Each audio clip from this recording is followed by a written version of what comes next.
Hey, hey, hey, everybody. I hope that you are well today. Today is day 5, and I'm excited about this person that I'm going to share with you. And of course, if you saw the thumbnail, then you already know who it is. So, before she was selling out stadiums, before she was rewriting the rules of the music industry, Taylor Swift was a teenager sitting in her room writing songs, not because a teacher assigned it, not because a curriculum required it, and definitely because she had the freedom to create. And that freedom changed everything. Today, we're resetting something powerful. We're resetting something very powerful in homeschooling, and that is autonomy. Because the most innovative thinkers in the world really come from environments where every step was controlled. They come from environments where curiosity had room to breathe. Welcome back to the Literacy Reset, 30 Days of Raising Architects. This series is about more than teaching children to read. It's about raising thinkers, creators, and future leaders. And today's reset is simple but profound. Autonomy fuels innovation.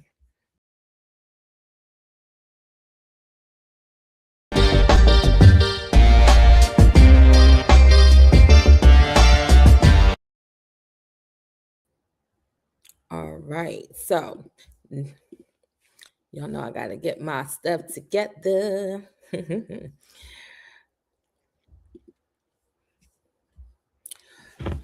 Taylor Swift grew up in Pennsylvania and later moved to Nashville with her family to pursue music. But something important happened during those early years. Her education became flexible. Instead of rigid school schedules controlling every hour of her day, she had space to pursue songwriting seriously, and she used it. She wrote constantly, note songs in notebooks, lyrics about life, stories about emotions and relationships. With other teenagers doing regular teenage stuff, right? This young lady was doing something different. She was building a body of creative work. And by the time she released her first album at 16, she had already written dozens of songs.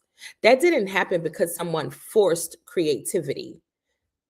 It happened because her environment allowed autonomy. She was producing original ideas, and that difference matters because literacy isn't just about reading words, it's about expressing ideas, and autonomy strengthens that ability. Let's go ahead in to her design principle. Here's the principle I want most families to get instead of most families missing. Innovation requires autonomy. If every step of a child's learning is directed, if every answer is predetermined, if every assignment has only one acceptable outcome, then creativity slowly disappears. Architects understand something different, that structure matters.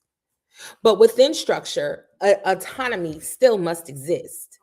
Autonomy looks like letting a child explore ideas deeply, encouraging independent thinking, and allowing room for original work.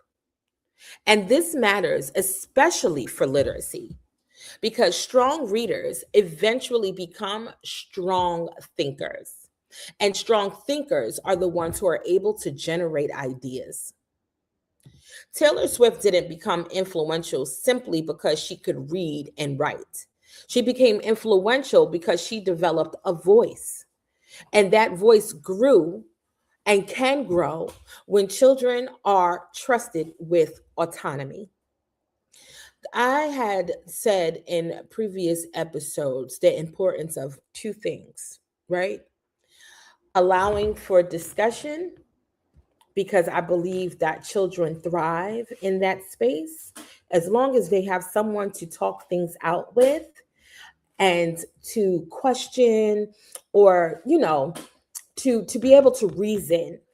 Then that is how we deepen comprehension, right? And that's how they plug into their own interest about what they are um, finding out when it comes to new information. And they're not shunned away from new information, right? They're taking it in, they're having deeper thoughts about it, they're internalizing it, they're applying wisdom to it or extracting wisdom from it. And so when we have that, that also helps cultivate autonomy as well. Something that everyone can do today. Mm. I always like to come in with my action steps because I feel like the more we are able to address it in real ways in real time, then it's easier to grasp on how to cultivate these environments so that our children are progressing and being authentically them. And then these things that I'm pulling out within this series is basically the structure of the environment to support it, right? It doesn't matter if your child is into engineering and building, or if they're into animals and thinking about a veterinarian, or if they love history, right? It doesn't matter. This framework, this style of thinking of these are the elements, will build a homeschool environment, or even a school environment, an after school environment, any environment that serves youth. It will cultivate them to be their best, not what we want for them. Of course, we want the best for them, but I'm talking about literally developing who they are at their core and allowing that to come through. So, how do you apply this principle in your homeschool? We start with 3 shifts. The first one is protect independent thinking time. Not every learning block should be instruction. Some time should be dedicated to creation, writing, storytelling, journaling, drawing, idea exploration. That to me is part of a sacred time. My son and I, sometimes we just sit down and we color, or sometimes we just sit down with the blocks and say, what can we build today? It's important. Just let the mind roam through and release. Next, encourage original expression. Instead of asking only comprehension questions, ask questions like, what do you think about this idea? How do you change the ending? Or how would you change the ending? These questions build voice. Voice is important in autonomy. Third, we allow passion to influence learning. If a child loves animals, let writing revolve around the animals. If they love space, let reading explore space. Let drawing explore space. Let painting explore space. Whatever it is that they are passionate about, help utilize that in their learning. If there's something, and I'm going to give this example because I feel like I need to just do a lesson on this inside the school community, which I'm still building out. So although I opened it up, side mark, although it is open, if you're joining and you like, well, wait, where's the thing? The starting video is in there, but the content is being built out to be placed in there. And so please give me time. You guys know I got 2 little people. But it is coming because I was designing the workbooks and stuff. However, to get back on track here, I feel like once we understand 2 other major points, our child's learning style, right? Where are they wins? Is it the auditory learner, the visual learner, the kinesthetic learner, the musical learner, right? There's 9 different spatial intelligences. Please go ahead, go through them, figure out which one your child identifies with. If you're in my roadmap intensive, that is something that's a part of it that we go through, because it is important when we are designing what their learning and stuff is going to look like. Second would be the interest. I have said time and time again on this channel that my son is in love right now with Spider-Man. And so I use Spider-Man for everything. We're going to count with Spider-Man. We're going to do science experiments with Spider-Man. We're going to have story time with Spider-Man. We're going to do story prompting with Spider-Man. We are going to find out the history of Spider-Man. Did you see what I just did?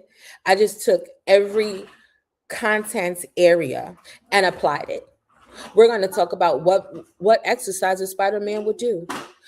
If Spider-Man was making a song, what would his song be about? What kind of beat would it be? Would it be long and drawn out? Would it be suspicious and mysterious? Would it be hip hop and flowing? We're going to do Spider-Man exercises because we need to be fit. We need to make sure we're moving around. What would Spider-Man do? I'm huge on themes, especially for the young ones, but please don't stray away from themes when you have older students as well, because again, we're talking about interest, something that they're passionate about. Don't dismiss their interest and don't dismiss their passion, because you can literally utilize it to apply the skills. Your child is struggling with fractions, but they love Spider-Man like my child. Well, what are some things that Spider-Man can do around fractions? Link all the things together. A student of mine that I was seeing privately one-to-one loved trains. I built him a whole workbook around trains. Everything. Science articles, regular short stories that included his name, all of the things. Trains that you had to solve with adding things up. My goal is to make sure you master the skills that are necessary. Your interest and your passion is whatever is divinely called and uniquely to you.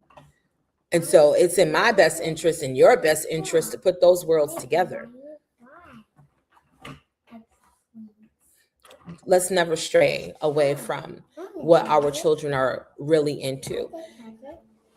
It strengthens engagement, and engagement multiplies growth. All right. And so this is the shift that matters most. Homeschool parents sometimes feel pressure to control everything. Teachers in classrooms feel in pressure to control everything. But architects don't control every detail. They design the structure and allow life inside the structure to grow.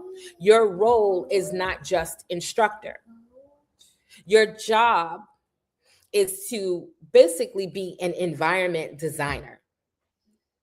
Your job is to create conditions where curiosity thrives, where literacy builds confidence, where children feel empowered to express ideas and try things out that are new. And I'm saying all of this because one day your child won't just consume knowledge. They will contribute to the world, and contribution requires voice. And this goes back to what I was saying yesterday, I believe, when I was sharing how I make sure that my students know one thing deeply before they are immersed into a group where they have to do this group work and project, right? Because I want them to feel comfortable coming to a table of their peers and being able to have a discussion on something. Do they have to have it mastered at that point? No, but they had to have been introduced to the concepts, to the thought process, and have their own opinion about certain things. And know that their opinion is valid. How are we making sure that we cultivate these type of environments? These environments help shape literacy. They help shape our future leaders. And right now, all of our babies are the next generation of leaders. So, if today's episode made you realize your homeschool might need more space for creativity and independent thinking, that's not a mistake. It's an opportunity. Inside our Fred's Homeschool Clarity Roadmap, I help parents design their homeschool intentionally. We walk through identifying your child's learning style, signing with state requirements, structuring the academic year, and building literacy as the foundation. So you stop guessing and you start designing. If you're ready to raise thinkers instead of just completing curriculum, the link is below. Get ahead, join into the community, meet me there. Again, I just opened this thing up. It's $5 for the first 100 members. And I want us to be intentional, transparent, supportive, because none of us is on this homeschool journey alone, right? And really consider, are we raising the next generation of leaders to make this world a better place? There's a lot going on right now. And we want to help cultivate a future that is intentionally designed for them, inclusive to them, and helps them shine bright.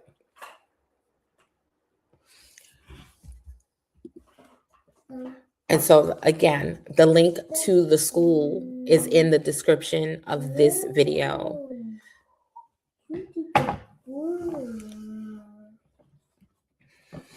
And if you are interested in the Clarity Roadmap Intensive, it is a 4-week program where we meet once a week and we build out your school year.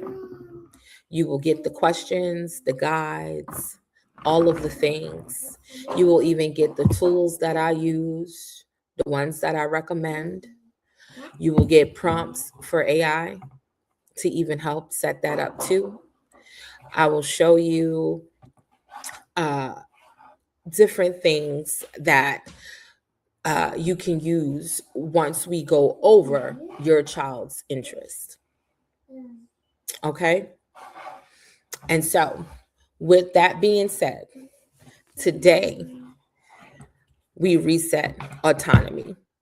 This is the Literacy Reset, and I'll see you in episode 6.